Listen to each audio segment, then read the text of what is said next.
بسم الله الرحمن الرحيم بسم الله الرحمن الرحيم الحمد لله رب العالمين والصلاة والسلام على أشرف المرسلين ونشهد أن لا إله إلا الله ونشهد أن محمدا عبده ورسوله أيها الإخوة الأخوات السلام عليكم ورحمة الله وبركاته. Bonjour à toutes et à tous et que la paix soit sur vous. Donc le thème de ce soir, c'est comprendre la question palestinienne politiquement et religieusement. Donc d'abord, j'aimerais rendre hommage au peuple palestinien, aux habitants de Gaza, étant donné les événements dramatiques que nous vivons et qui nous renseignent sur la réalité du sionisme. On est témoin d'une barbarie à large échelle et depuis Der Yassin en 1948 jusqu'à nos jours, le sionisme n'a été que cela pour les Palestiniens en réalité. Aujourd'hui, on se focalise sur un événement qui s'est déroulé le 7 octobre 2023 et on essaie de faire ressortir la barbarie de cet acte pour contrecarrer tout le reste, ce qui est une absurdité. Et tout cela relève des méthodes de la propagande de guerre sioniste. Premièrement, il s'agit de nous faire oublier le contexte historique. Deuxièmement, la désinformation systématique en vue de diaboliser la résistance. On va parler d'atrocités. Troisièmement, le rappel de la Shoah. La Shoah qui est une réalité, bien entendu, quelque chose qui était terrible, quelque chose qui a touché les Juifs, le peuple juif parce qu'il était juif. Eh bien, on va nazifier en quelque sorte la résistance et pour autant, les sionistes viendraient nous faire croire que Hitler était palestinien, parce que finalement, il y a un tel amalgame à cet endroit que les choses sont brouillées, les questions ne sont pas clarifiées. Autre méthode, des amalgames entre le Hamas, ce que représente le Hamas, et ISIS ou Daesh, l'État islamique, entre guillemets, ou bien Al-Qaïda.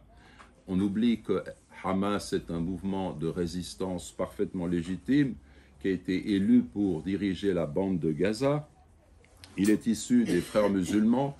Il suffit de faire un petit rappel pour ce qui est des frères musulmans d'Égypte. Le premier président élu légitimement en Égypte, c'est Morsi, qui avait des liens avec la résistance palestinienne à Gaza et ailleurs. Et donc cela vous montre bien que quand on veut confondre ce mouvement avec ce qui ressort de Daesh ou bien de Al-Qaïda entre guillemets, parce que ce sont des nébuleuses, parfois on peut se poser quelle est la réalité de ces organisations, qui est derrière ces organisations, mais ça n'a rien à voir avec les frères musulmans, ça n'a rien à voir avec le mouvement Hamas qui a suivi un processus démocratique en respectant le peuple de Palestine.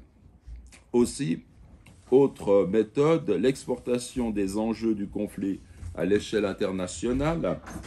Donc, c'est la rhétorique de Benjamin Netanyahou qui va nous dire on est tous contre les islamistes et donc il faut mettre fin au terrorisme et il faut traduire ses propos en massacrant les Gazaouis. Nous protégeons l'Occident aussi du terrorisme. Et donc, vous voyez, on confond vraiment les registres et ce qui est dit est complètement faux. Sixièmement, il y a les lobbies internationaux, les groupes financiers qui agissent sur les gouvernements et les hommes politiques. Prenez le cas de Joe Biden qui a repris l'information annonçant que 40 bébés ont été tués par le Hamas, égorgés. Cela a été démenti. En fait, une journaliste a rapporté ces faits qui lui ont été transmis par les soldats israéliens. Et donc, ensuite, quand on a cherché un peu plus loin, rien ne prouve que la chose s'est passée. Et pourtant, Joe Biden a prétendu qu'il a vu les images. Et puis ensuite, il y a eu un démenti de l'administration gouvernementale pour dire que ce n'était pas le cas. Vous avez également, au sujet de la destruction de l'hôpital chrétien El Ahli, qui a fait plus de 500 morts et beaucoup de blessés, le fait qu'ils ont prétendu que c'était une erreur de la résistance palestinienne, c'est un mensonge complètement absurde quand on voit qu'ils bombardent Gaza complètement qu'ils ont déjà détruit des hôpitaux et que c'est une méthode qui est appliquée à grande échelle. Donc chercher après coup à accuser la résistance palestinienne et à montrer qu'ils ont commis une erreur, tout ça c'est complètement absurde et aberrant et il n'y a rien qui prouve cela. Pourtant, Joe Biden va immédiatement pencher pour cette théorie. Vous avez au niveau français Macron, qui est issu de la banque Rothschild, qui est un sioniste, avant d'être un républicain. Quand il s'adresse à Netanyahou, il dit « cher Bibi ». C'est un valet du sionisme et la preuve en est qu'il est interdit de manifester en faveur des Palestiniens. Par contre, les manifestations en faveur des Israéliens ont cours et cela, ça ne correspond pas aux valeurs républicaines où les citoyens sont égaux devant les lois d'une patrie donnée. En Suisse, on a une tendance qui voudrait faire en sorte que le Hamas soit considéré comme terroriste et il y a eu beaucoup d'émotions le 7 octobre dernier. On a grandi l'image de la barbarie et là-dessus, qu'est-ce qui s'est produit? Eh bien, on a eu en fait une information, cette information émanait encore une fois de Tsahal, qui venait d'être humilié et cela est arrivé, a été relayé par la presse, par les médias.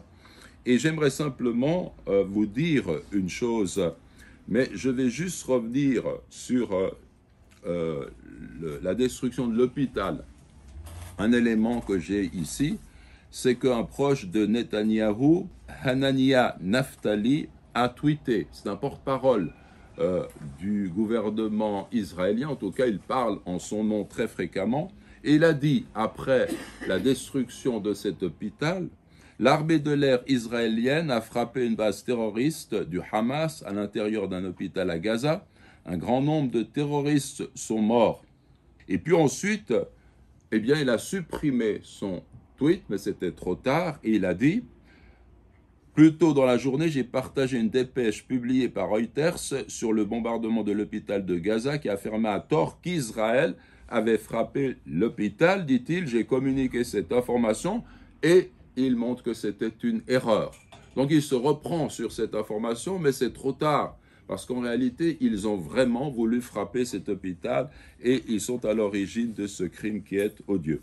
Si je prends maintenant la Suisse, eh bien, nous avons une tentative justement de diaboliser le Hamas, d'en faire une organisation terroriste. Et à ce propos, j'aimerais simplement rappeler que c'est surtout Ignacio Cassis, l'un des membres du Conseil fédéral, qui est toujours allé dans le sens de prendre le parti d'Israël contre les Palestiniens. J'en veux pour preuve qu'en 2001, d'abord, il y a eu une erreur qui a été faite par la diplomatie suisse, puisqu'ils ont transféré la représentation diplomatique de Jérusalem-Est à Ramallah en 2001.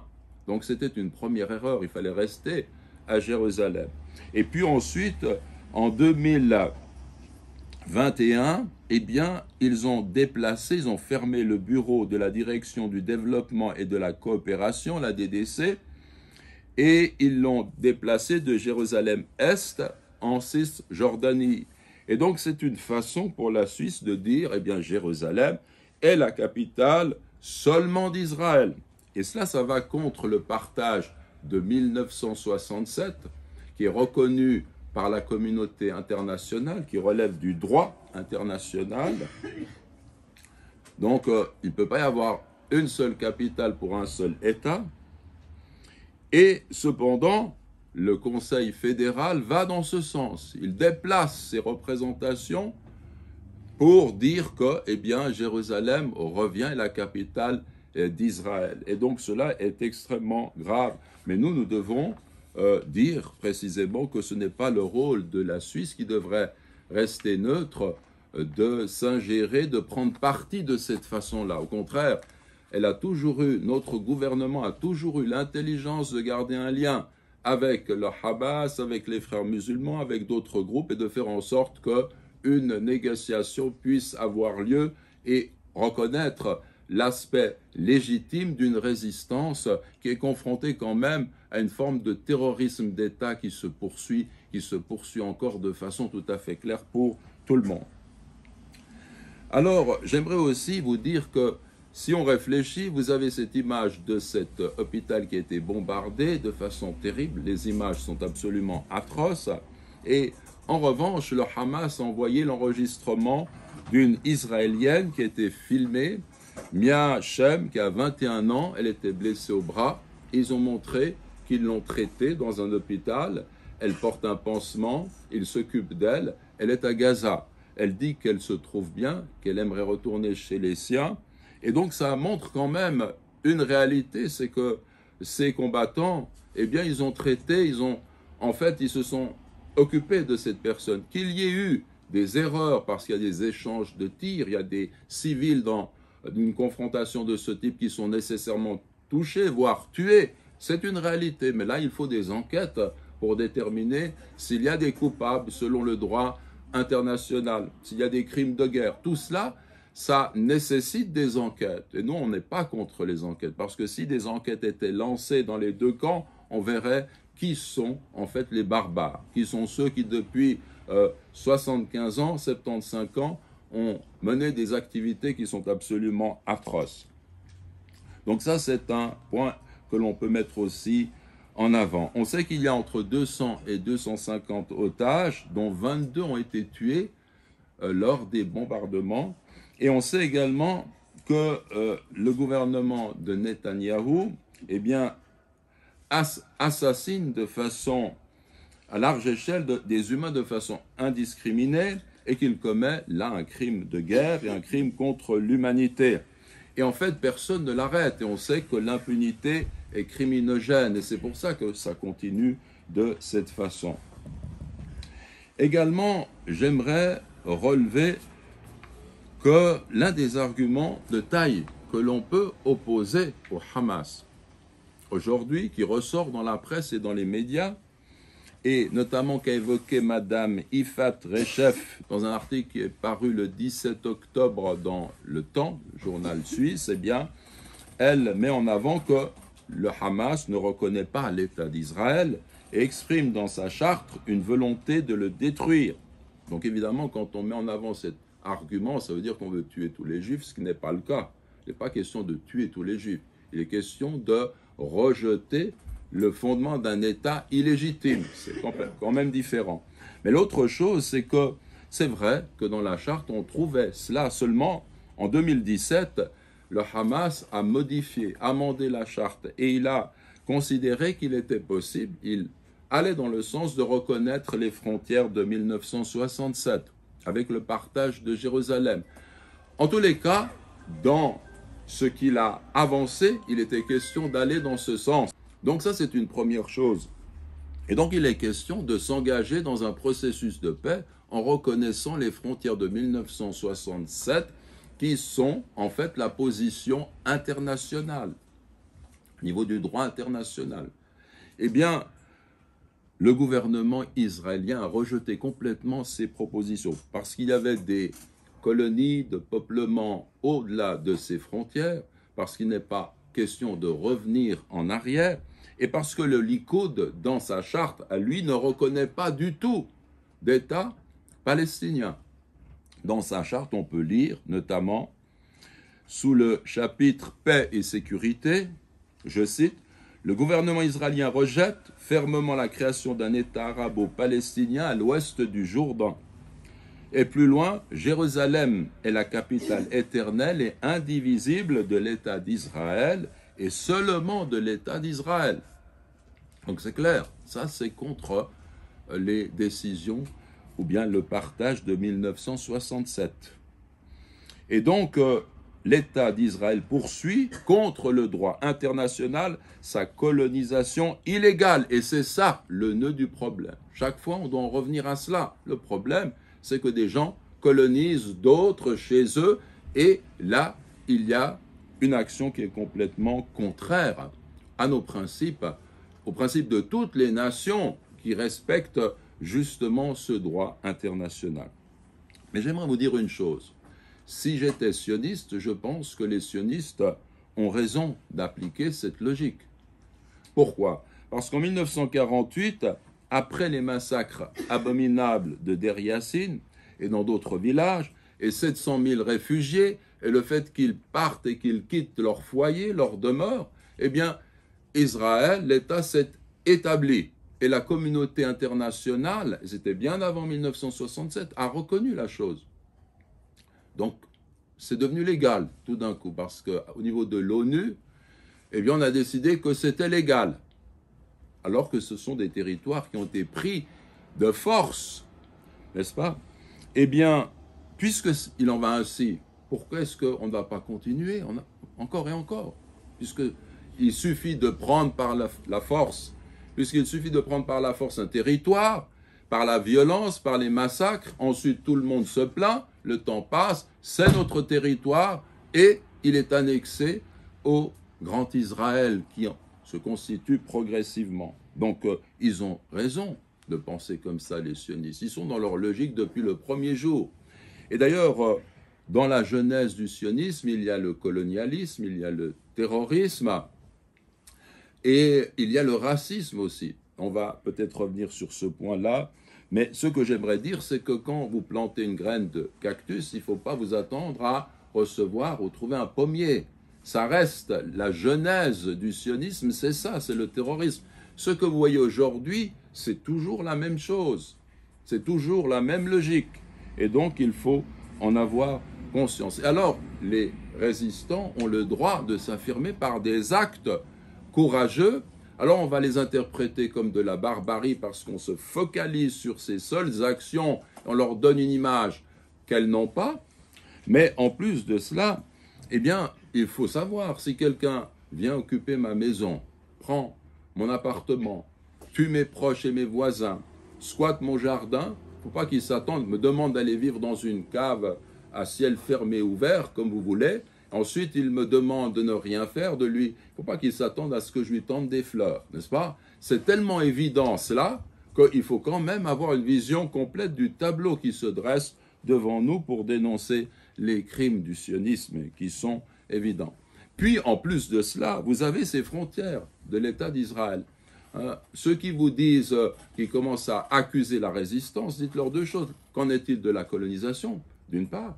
Et qu'en est-il de cet État que nous devrions reconnaître, dont on ne connaît pas les frontières? Il s'étend, c'est continu. Donc, c'est quoi cet État qu'il faudrait reconnaître? Vous avez David Antonelli, président de Corse Israël, qui est venu s'exprimer portant sa kippa, et il dit « Gaza, c'est la terre d'Israël ». Qu'est-ce qu'il dit? Parce que le grand Israël qui doit se constituer, c'est du Nil à l'Euphrate. Eretz Israël, c'est bien cela. Et qu'est-ce qu'il dit, ce monsieur? Pour moi qui suis croyant, c'est très important, il dit « je suis croyant ». On doit les récupérer, donc les territoires de Gaza. En fin d'histoire, certes, mais voilà, on y est peut-être. Des propos très très intéressants qu'il faut analyser de très près, parce que quand il vous dit en fin d'histoire, ça veut dire que lui déjà, dans son esprit, il faut constituer le grand Israël, et puis on va y venir progressivement. Donc cela s'impose. On doit récupérer ces terres, elles nous appartiennent aussi. On ne va pas réoccuper Gaza, on va récupérer Gaza. Fin de citation. Donc pour le sionisme, en réalité, la Palestine n'existe pas. Et c'est sous cet angle qu'il faut comprendre la position du Hamas et des résistants palestiniens également. Alors, le président du bureau, ou le chef du bureau politique du Hamas, Ismail Haniyeh, s'est exprimé au lendemain du 7 octobre, après ses actions. Il a expliqué que les Palestiniens étaient agressés sur tout le territoire depuis un certain nombre de temps, puis il a énuméré les villes, et quand on voit exactement ce qui s'y passe, c'est assez terrible, personne ne réagit, mais il a montré quelle était la principale raison pour laquelle cette opération a été menée. Une ligne rouge a été franchie concernant la mosquée El-Aqsa. Donc l'idée d'empêcher les musulmans d'y prier, de faire obstruction, l'idée de profaner le lieu, les ultranationalistes juifs qui passent et qui crient « mort aux Arabes » de façon constante. Et puis progressivement, ce climat qui s'installe pour qu'on puisse, au bout du parcours, détruire la mosquée Al-Aqsa et puis construire le temple de Salomon. C'est ça qui est visé. Or, Masjid al-Aqsa, temple de Salomon, voilà la pierre d'achoppement et il faut comprendre ce qu'il en est pour aller de l'avant. Et alors, ce que nous pouvons également mettre en avant, c'est que du point de vue politique, maintenant, les persécutions subies par les Juifs ont renforcé l'idée qu'il fallait leur donner un foyer leur permettant de vivre à l'abri des tortionnaires. Et le 31 août 1897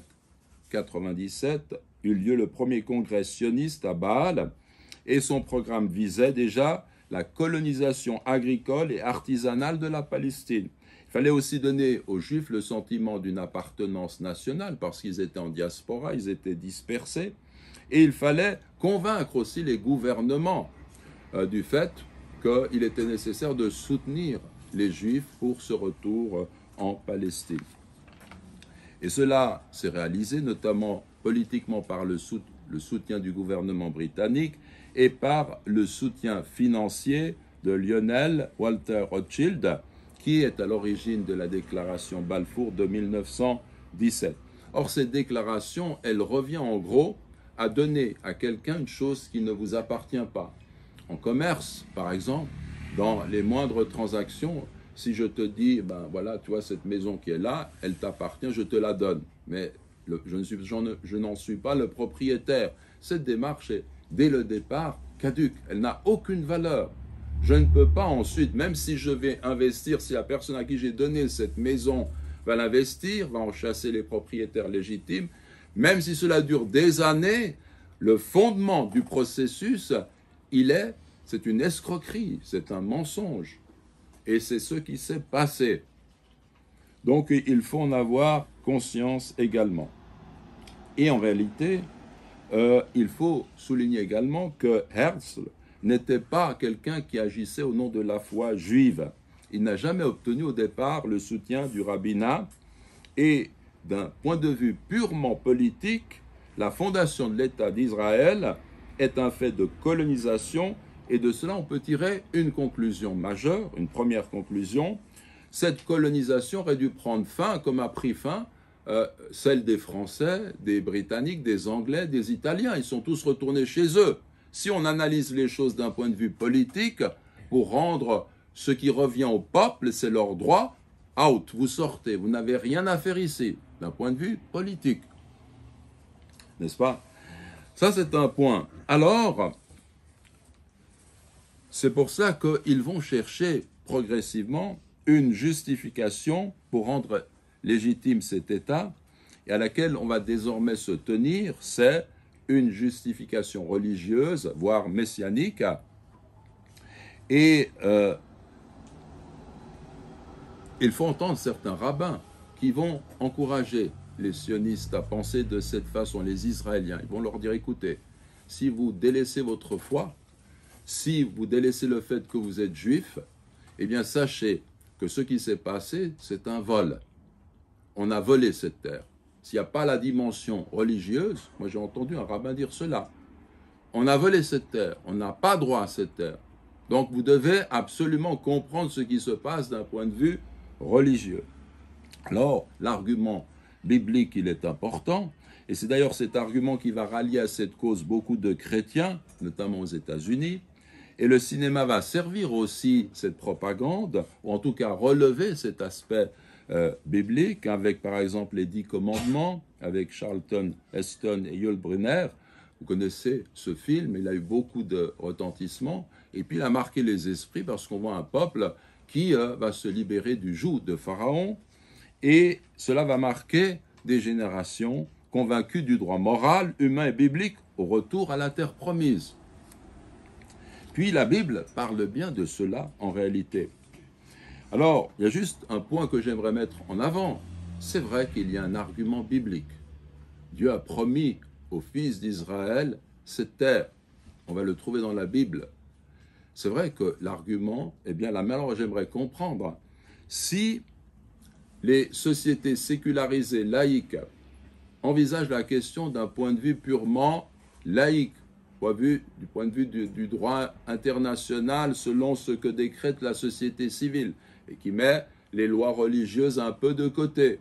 Comment se fait-il que le monde dit moderne soutienne un État dont la justification est d'ordre biblique? Sinon, c'est la colonisation. On ne peut pas justifier la chose. Vous avez soit la colonisation, soit une justification d'ordre religieux. On ne peut pas défendre la colonisation, donc vous êtes en train de soutenir un projet sioniste qui repose uniquement sur une des données de la révélation. D'accord? Donc ça, c'est un point qui est important. Et c'est pour ça qu'il est quand même étonnant de voir qu'on n'est pas gêné, de voir tous ces chefs d'État. Bon, pour les Américains, c'est différent. Chez eux, la religion a un impact sur la vie publique beaucoup plus important que ce qu'on peut trouver en France. Mais pourquoi est-ce que personne n'est gêné de voir Macron portant la kippa devant le mur des lamentations? Pour un président d'une société sécularisée, laïque, c'est un acte qui en dit long sur un positionnement qui n'a rien à voir avec les valeurs républicaines, rien à voir avec les valeurs laïques. Et là, il y a un problème que l'on peut mettre en avant. Alors, cette justification religieuse, du point de vue de l'islam, elle est réductrice. Parce qu'on trouve effectivement dans le Coran le fait que Moussa, Moïse, alayhi salam, qui est un grand prophète, que nous considérons comme un noble prophète, un exemple, un modèle pour les musulmans, eh bien, il libère les Israélites et le Coran parle de cette terre promise.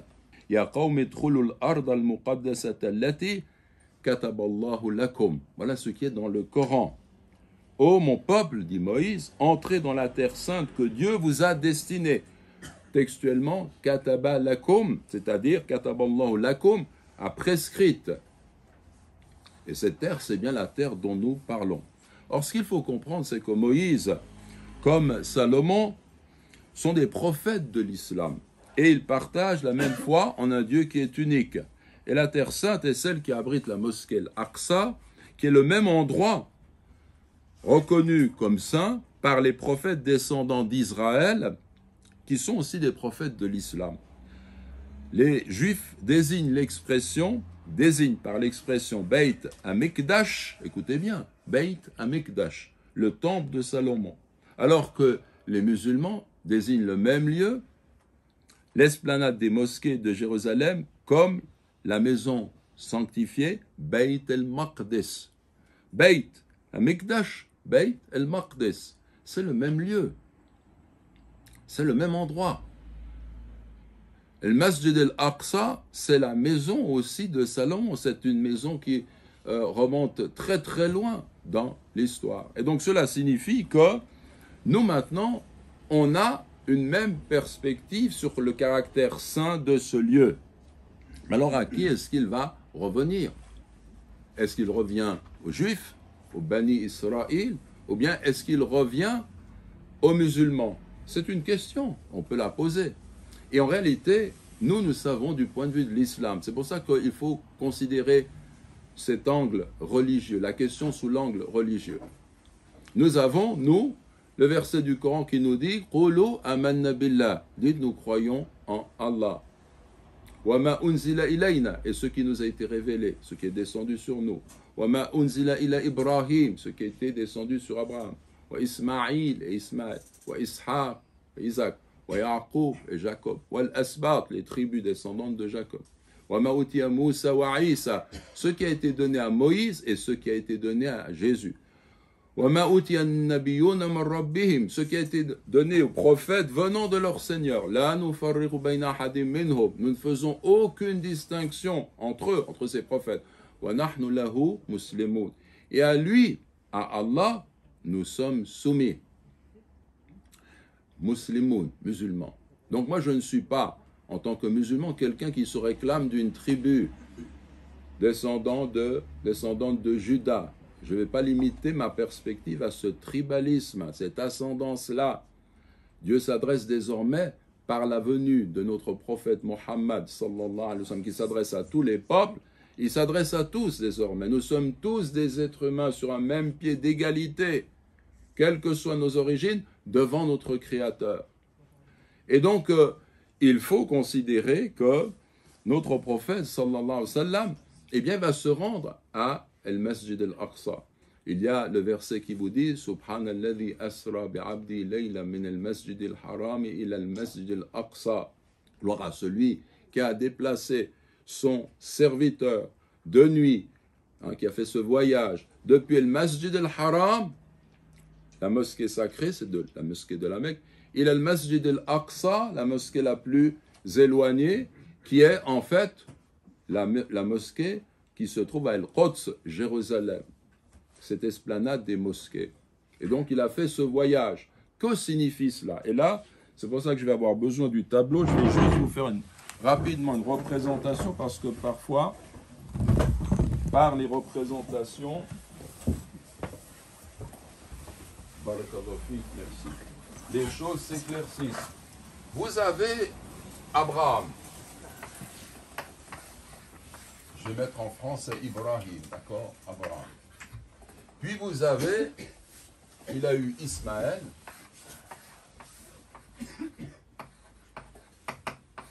Et il a eu Isaac.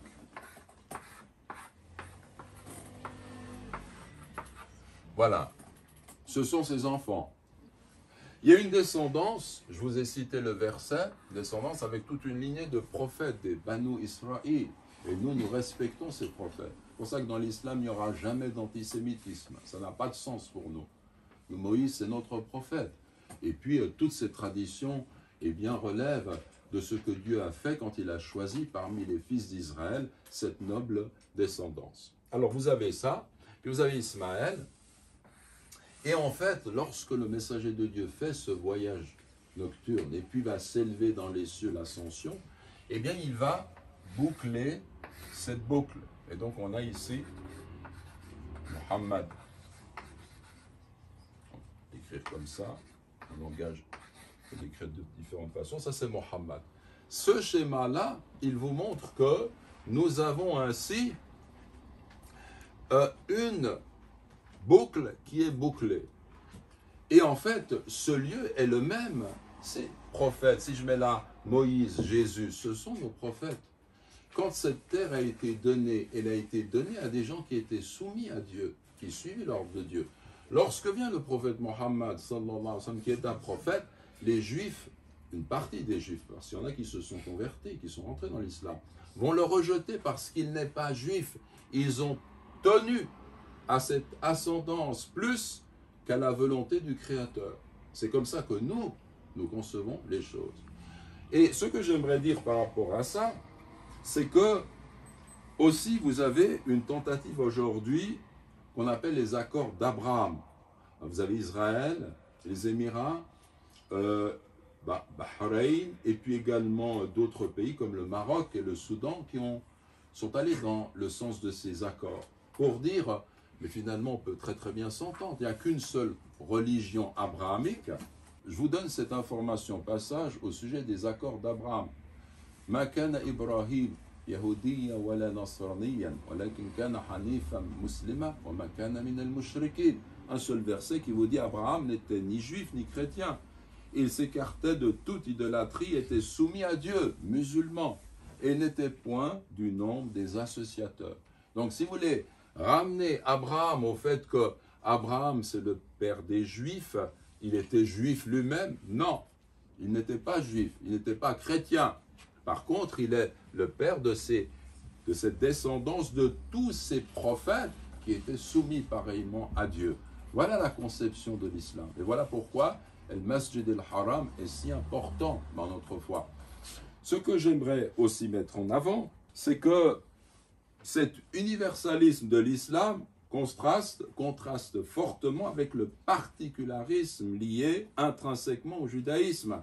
Avant la conquête sioniste, les juifs, les chrétiens vivaient en paix avec les musulmans. Ce sont des témoignages tout à fait évidents. Ils n'avaient aucun problème parce que justement l'islam va englober toutes ces croyances, toutes ces foi et considérer qu'il y a une place pour les juifs, une place pour les chrétiens. Par contre, dans le particularisme de la conception juive, on voit très très bien qu'il y a une volonté de fonder un État qui se détermine par l'ascendance juive et qui va exclure d'une façon ou d'une autre tous ceux qui n'ont pas ce titre-là. Et il est là le problème, n'est-ce pas? Donc il faut avoir conscience de cela. Donc maintenant, en clair, donc si je vais conclure, en clair, pour les musulmans, ni l'argument politique qui se traduit par un colonialisme persistant, ni l'argument religieux qui consacre une idéologie suprémaciste par ascendance ne peuvent justifier une ingérence continuelle dans cette région. Cette région, elle devrait être ouverte à tous, sans ces distinctions fondées sur des liens de sang qui conduisent à la violence. Tu es juif, si tu ne l'es pas, eh bien, tu auras un statut inférieur où tu seras exclu. Le tribalisme et la citoyenneté authentique ne peuvent pas faire bon ménage. Et donc, cela est important. Je vais conclure par 3 points. Premièrement, il faut rappeler que la colonisation, c'est le nœud du problème. On va vers le grand Israël, la colonisation se poursuit, c'est cela le problème. Ce n'est pas le terrorisme des résistants. Deuxièmement, la désinformation, la propagande de guerre est très forte. Ils tiennent les médias, les lobbies sionistes tiennent les médias en Occident. Il suffit de lire la presse, même ici en Suisse. Ils publient des articles, ils reprennent tout ce qui est dit, y compris les fausses informations, ils les rendent crédibles, et puis quand vous voulez apporter un démenti, on vous refuse les réponses. On ne veut surtout pas blesser, parce qu'on ne veut surtout pas blesser les Juifs, et on le comprend. Pourquoi on le comprend d'une certaine façon? Parce qu'ils ont été persécutés en Europe. Le nazisme, c'est une doctrine occidentale. Et de ce fait, c'est vous qui êtes à l'origine de ces atrocités. Vous, bon, il faut faire attention à ce qu'on dit quand même, parce que moi, je ne vais pas culpabiliser des descendants, etc., mais c'est quand même en Europe que ces choses se sont produites. Donc, pourquoi est-ce que les Palestiniens devraient payer pour cela? Et pourquoi maintenant est-ce qu'on leur fait porter justement cette responsabilité? Et on veut nous faire croire qu'ils sont, en fait, qu'ils utilisent les méthodes du nazisme, qu'ils ont ces mêmes idées, alors que dans l'islam, même dans la guerre, moi j'ai été impressionné par le reportage qu'ont donné les résistants du Hamas. On le voit, une femme qui est couchée, et ils se prennent, et c'est ça les témoignages qu'on a. Eh bien, il dit, vous voyez, nous on est là, et notre prophète nous a appris, que dans une situation telle que celle-ci, on ne peut pas toucher une femme, un enfant, un vieillard. On doit laisser les gens qui s'adonnent à l'adoration dans leur lieu de culte. On ne peut pas les toucher. Tout cela, ça fait partie des règles de l'islam. Et vous avez des témoignages comme celui de cette jeune fille, ou d'autres encore qui nous sont parvenus, qui montrent des femmes qui vous disent, mais ils sont rentrés, ensuite ils sont partis. Et ils nous ont dit, ne vous inquiétez pas, moi je suis musulman. Et cela a apaisé les personnes qui étaient là. Et ça, ce n'est pas de la propagande. Nous, quand on connaît ces combattants, on sait qu'ils doivent mener une action. Elle doit être violente. Et c'est cela qui est quand même extraordinaire. Quand les résistants sont violents en résistant, c'est atroce. Bien entendu, il y a nécessairement dans des échanges des gens qui sont touchés, qui sont des civils. Et là encore, je dis qu'il faut mener des enquêtes avant d'accuser de façon grossière la résistance palestinienne. Mais en même temps, eh bien, la violence, nous la voyons tous les jours, mais c'est horrible ce qui se passe à Gaza. C'est terrible, c'est inhumain. Ça, c'est le sionisme. Vous l'avez vu maintenant? Eh bien, nous le connaissons depuis 1948. Nous le connaissons depuis le temps où l'imam Hassan el-Banna, c'est-à-dire mon grand-père, dont je suis extrêmement fier, Allah yarhamo, envoyait les frères musulmans pour combattre et lutter contre ceux qui détruisaient les villages, qui chassaient les civils, qui massacraient les populations civiles. Vous voyez, c'est ça la réalité. Et maintenant, on veut diaboliser cette résistance-là. Bien non, nous on est là, on vous dit qu'il faut regarder un peu plus loin. Maintenant, j'aimerais terminer en rappelant tout de même qu'il y a des Juifs aujourd'hui qui ont un courage exceptionnel, parce que pour défendre la résistance, maintenant, comme ils l'ont fait toujours, il faut avoir du courage. L'opinion israélienne, l'opinion qui circule dans cette communauté, c'est que nous sommes des assassins, nous sommes des criminels, etc., etc. Mais alors, j'aimerais terminer en citant simplement 3 extraits qui sont tirés d'un communiqué de l'UJFP, l'Union juive des Français pour la paix. Le communiqué date du 17-10-23, donc il y a 3 jours. Et voilà un premier extrait. Les responsables israéliens déclarent vouloir ouvrir les portes de l'enfer, entre guillemets, à Gaza, faisant référence à 2 millions de Palestiniens piégés à l'intérieur comme, entre guillemets, des animaux humains. Le gouvernement israélien a déclaré ouvertement son intention de commettre des atrocités de masse contre les Palestiniens de Gaza. Netanyahou a également déclaré que la réponse israélienne, citation, se répercutera sur les générations à venir. Et ce criminel de guerre, quand même, pour ne pas dire des insultes, jusqu'où il est capable d'aller dans son raisonnement. Ce sont des hommes, des êtres humains, des civils. On va agir contre tous ces gens-là. Autre citation. Le gouvernement israélien a coupé tout approvisionnement d'électricité, d'eau, de gaz et de nourriture aux Gazaouis, en flagrante violation du droit international humanitaire inscrit dans les conventions de Genève. Des quartiers entiers sont rasés, des écoles et des hôpitaux bombardés, des immeubles d'habitation démolis. Les quelques hôpitaux encore intacts, d'autres ont été rasés ou endommagés, sont débordés et ne peuvent plus fonctionner. Des médecins ont été tués et les artilleurs israéliens tirent sur tout ce qui bouge, y compris les ambulances. Puis le dernier extrait. Toutes ces exactions orchestrées par le gouvernement israélien sont commises avec le soutien inconditionnel de la France. Au lieu de multiplier les déclarations de solidarité avec Israël, sans un mot pour la Palestine, du droit d'Israël à se défendre, entre guillemets, sans que ce même droit ne soit accordé aux Palestiniens, du souci pour la sécurité des Israéliens, mais pas des Palestiniens, au lieu d'allumer la tour Eiffel aux couleurs d'Israël et non à celles de la Palestine, au lieu d'autoriser les manifestations pro-israéliennes et d'interdire des rassemblements pro-palestiniens, la France, tout comme l'Union européenne et l'ONU, doit imposer des sanctions contre l'État d'Israël pour arrêter le massacre et obliger Tel Aviv à se conformer au droit international. L'urgence est d'éviter un génocide à Gaza. La communauté internationale doit œuvrer pour obtenir un cessez-le-feu maintenant. Donc c'est la coordination nationale de l'UJFP le 17 octobre 2023. Donc c'est la meilleure façon, je pense, de conclure en relevant le courage de nos amis juifs qui dénoncent ce qui doit être dénoncé de façon extrêmement claire. Donc voilà ce que je voulais vous dire ce soir autour de cette thématique. Donc on a maintenant du temps avant l'appel à la prière. Il reste encore, après on va accomplir la prière encore 10 minutes après. Donc on a du temps pour vos questions, vos interventions, s'il en est. Oui.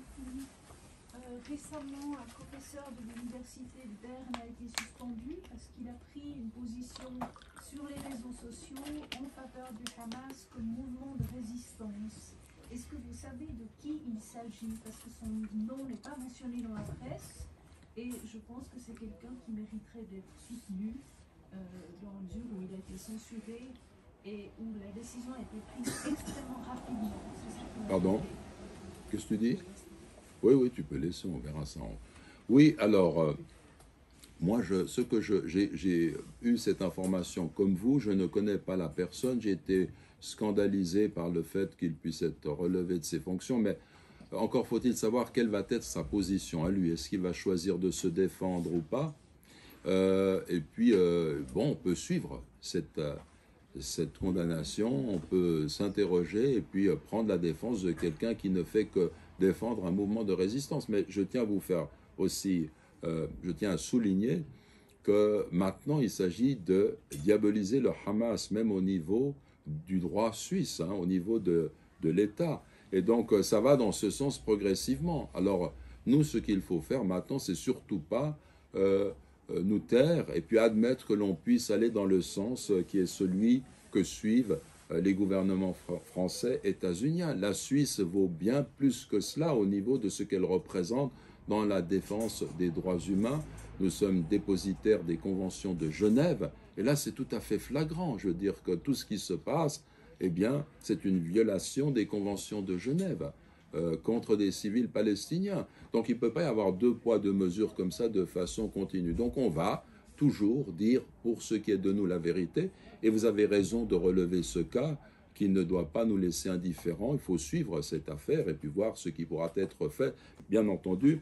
Mais bien entendu, il faut comprendre quelle est la position de la personne qui a pu dire ça. Karim Benzema, ce joueur, vous avez vu son tweet peut-être.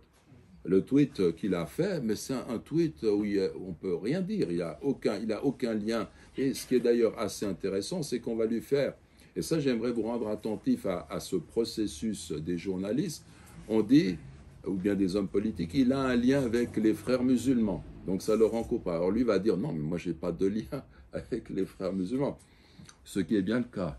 Il n'a pas de lien avec l'organisation des frères musulmans. Mais pourquoi est-ce qu'on va agir dans ce sens-là? Parce que s'installe dans la conscience collective que décidément ces frères musulmans, c'est une organisation terroriste. Et dès qu'on évoque le nom, on n'a rien à voir avec ce mouvement. Pourtant, les frères musulmans, quand on réfléchit sur ce qu'ils sont, sur le message qui a été transmis, en fait, c'est l'islam qui correspond au message du prophète Mohammed dans son caractère entier, avec sa dimension politique. Le sionisme veut désarmer l'islam. Donc il veut faire en sorte de considérer que toute forme de résistance, c'est l'islam politique. On va lier à cela la tenue vestimentaire, toutes les pratiques. On veut effacer en fait l'islam. Et donc, cependant, lui, le sionisme, va complètement fonder sa doctrine sur des arguments dits religieux. Et ça dérange personne. Il va se soumettre à une loi qui est religieuse, comprise dans la Torah, nous dit-on, et ça ne dérange personne. Au contraire, ces États soutiennent le sionisme. Et pourquoi nous, musulmans, n'aurions pas le droit aussi de dire au monde entier, mais nous sommes convaincus que les sources de l'islam, que le Coran et la Sunna, avec tout ce qui s'y trouve, quand on comprend bien les choses, eh bien c'est ce qu'il faut à l'humanité. On n'a pas à contraindre les autres, on ne veut pas contraindre les autres, on veut transmettre un message. Et on veut défendre le monde musulman contre des agressions, y compris par les armes s'il le faut. Ce qui est un droit fondamental. Ici en Suisse, on a une armée. Pourquoi faire? Pour nous défendre si on est agressé, si on agresse notre pays. Cela est reconnu par tous. Eh bien, lorsque Morsi est élu en Égypte, eh bien, il prend des mesures qui sont exceptionnelles. Il fait en sorte que des femmes soient présentes au Parlement. On lui parle des chrétiens, il dit, mais qu'allez-vous faire des chrétiens? Vous voyez, les préjugés. Il dit, mais les chrétiens sont des citoyens à part entière, comme nous, dit-il. Donc il n'est pas question de bouleverser la société civile. Il est question simplement de dire une chose. Oui aux acquis positifs de la culture occidentale, et il y en a beaucoup. Il y a beaucoup de choses extrêmement positives dans la culture et la civilisation occidentale. Oui à ces acquis, mais toujours en considérant que l'homme ne peut se suffire à lui-même et qu'il a besoin d'une orientation transcendante qui est préservée au niveau de l'authenticité et qui conduit les hommes dans toute la sagesse, sans contredire la rationalité dont ils sont capables et qui leur permet d'avoir une certaine autonomie pour trouver de nouveaux systèmes, pour réfléchir à la façon d'élire des présidents, des représentants. Tout ça est accepté en islam. Mais les musulmans qui le font inquiètent parce qu'il y a une force dans cette idéologie, entre guillemets, dans cette foi. Elle donne sens à la vie. Le problème des sociétés laïques aujourd'hui, sécularisées, c'est qu'on a affaire à des élites financières qui veulent le reste de la population qui tombe dans la précarité de plus en plus, et puis qu'on a un système où d'autres s'arrogent le pouvoir, mais c'est un pouvoir caché. Il y a la démocratie, une fausse démocratie, entre des oligarchies financières qui gouvernent sans couronne, mais qui gouvernent quand même au niveau de l'argent. Et cette gouvernance, elle est terrible, parce qu'elle en vient à nous imposer une vision du monde qui est complètement fausse. Le terrorisme d'État devient quelque chose d'absolument respectable, et le résistant qui défend ses enfants, qui défend sa maison, qui défend sa famille, c'est un terroriste. Oui, les valeurs sont complètement inversées. Donc nous, on a un message pour rétablir ces valeurs selon des principes qui sont tout à fait clairs, en respectant l'échange, le dialogue. On n'a pas à contraindre les autres. On doit entrer dans une logique de dialogue aujourd'hui. Mais le sionisme, quand vous réfléchissez, eh bien c'est une idéologie qui est par essence guerrière, qui se nourrit de la guerre. Pourquoi? Parce que la guerre lui permet de réaliser son projet, de s'étendre. Si un traité de paix était une fois définitivement décidé avec les frontières de 67 par exemple, eh bien c'est fini. Le projet s'effondre tel qu'il est conçu sur le plan religieux, mais aussi sur le plan de certains fanatiques qui ne sont pas du tout religieux, eux aussi, mais qui ont cette idée qu'il faut aller dans le sens d'une gouvernance qui est mondiale.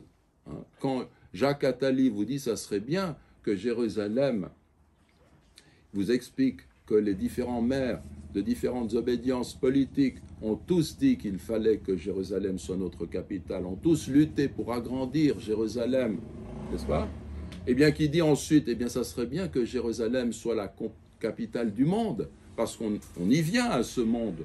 Au niveau économique, on est déjà dans une forme de mondialisation financière, il faut le voir. Eh bien, la capitale serait Jérusalem. Israël, ce n'est pas seulement, comme je l'ai dit tout à l'heure, du Nil à l'Euphrate. C'est un projet qui va beaucoup plus loin, un projet de domination économique mondiale, avec des lobbies. Et vous le voyez déjà, ils sont très très puissants, ils sont très forts. En Amérique, personne ne devient président sans passer par les Pâques et faire une révérence. En France, personne ne devient président s'il ne fait pas une courbette au CRIF, n'est-ce pas? Vous voyez, le président du CRIF qui tient la main d'Emmanuel Macron et la figure d'Emmanuel Macron, ça en dit long. Tout le monde passe par ces gens-là parce qu'ils détiennent le pouvoir financier, le pouvoir médiatique, le pouvoir politique. Et bientôt, ils vont certainement détenir complètement, parce que c'est déjà en partie fait, le pouvoir juridique sur le plan du droit. Et ça devient dangereux. Et quand moi je vois ce qui se passe dans mon pays, la Suisse, avec ces pressions qui sont exercées au niveau de notre gouvernement, qui sont des gens qui essayent de faire au mieux. Mais il y a ces pressions. Elles sont liées aussi à des facteurs économiques, financiers, aux lobbies qui sévissent aussi au Parlement à Berne. Donc, soit dit en passant, si on a de tels problèmes au niveau du paiement des assurances et les prix montent, c'est parce que le lobby pharmaceutique tient beaucoup de choses et impose sa loi. Et derrière, cherchez, vous verrez qu'ils sont derrière ces lobbies. N'est-ce pas? Cherchez aussi qui sont derrière les industries pharmaceutiques, ce sont toujours les mêmes, qui ont des liens avec les politiques et qui assoient une autorité qui est un désastre pour l'humanité, parce que le but recherché en cela, c'est une domination financière. Et ça ne correspond pas à l'idéal humain qui devrait être celui de chacun d'entre nous. Nous voulons que les hommes puissent s'entraider, s'aimer, quelles que soient leurs convictions, et qu'on nous laisse, nous, la possibilité de dire simplement que nous avons le sentiment que l'état le plus digne d'un être humain, c'est d'être l'adorateur, le serviteur de Dieu. Et dans le verset qu'on a cité, gloire à celui, pureté à celui, subhanallahi. Subhan, ça veut dire qu'on met Dieu, qu'on situe notre Créateur au-delà de toute imperfection, le glorifie. Et bien qui va faire le voyage nocturne, Asra bi abdihi laylan. Il a fait ce voyage nocturne avec son abd. Cette scène, c'est une scène qui est extraordinaire, qui va donner au prophète Mohammed un statut extraordinaire. Il fait ce voyage qui est un miracle. Il est élevé vers au-delà des 7 cieux. Il arrive à cette limite. C'est toute une scène qui est décrite dans des hadiths et des sources qui sont authentiques. Et en fait, c'est vraiment une station, un état qui est prodigieux. À ce moment-là, Allah l'appelle Abdihi, son serviteur, son esclave. Mohammed n'aimait pas qu'on le grandisse au-delà de ce qu'il était. Il disait, n'exagérez pas comme l'ont fait les chrétiens au sujet de Jésus, fils de Marie. Dites en parlant de moi, le serviteur de Dieu, le messager de Dieu. Serviteur de Dieu, son messager. Un homme extrêmement humble, c'est un homme. Jésus était un homme, Moïse était un homme. Et ce sont des gens que Dieu a choisis. Mais là, il nous montre qu'il l'appelle son serviteur.